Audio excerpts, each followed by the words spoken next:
mumkin, gijani hisobiga qichishayotgan bo'lishi mumkin. Keyin bu qizchada gribokka moyillik bor, tvorojniy выделениyalar ham bor edi ochganda. O'shuning uchun rasmga oldirib qo'ydim. Mana shu qichishganlarning hisobiga qo'lini olib borganda bir martami, ikki martami demak klitorga tegib ketdi.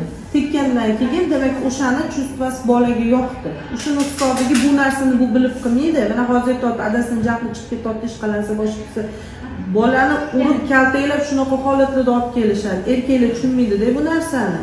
Endi hozir bolani bu holatda psixolog ishlamaydi, chunki u hali gaplasha olmaydi. O'shaning uchun men qizargan joylarni hammasini davolab beraman.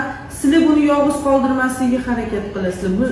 Mashina orqasidan masalan bog'cha ham olmay qo'yadi-da, chunki boshqa bolalar ko'radi, o'rgatadi deydi.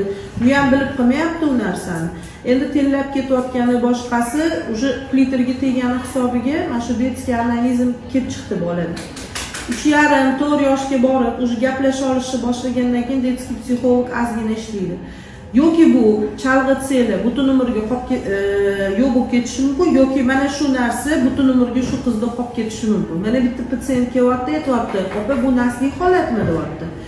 Nimaga nasliymi? Men o'zimda shunaqa edi, men hozirgacha qilaman mana shu narsani deyapti. Mana hozir bolamda ham mana shu narsa kuzatilyapti deyapti.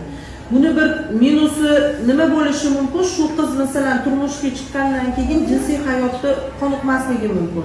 Orgazm ola olmasligi mumkin. Mana shu minus narsasi bo'ladi. Undan tashqari kichkinaligidan demak o'sha detskiy analizm bo'lgan qizlarda doimiy qizarishlar, выделение kelish holat, chunki har doim ham qo'li toza bo'lmaydi, yo'q borgan. O'yinchoq o'ynaydi, boshqa qiladi.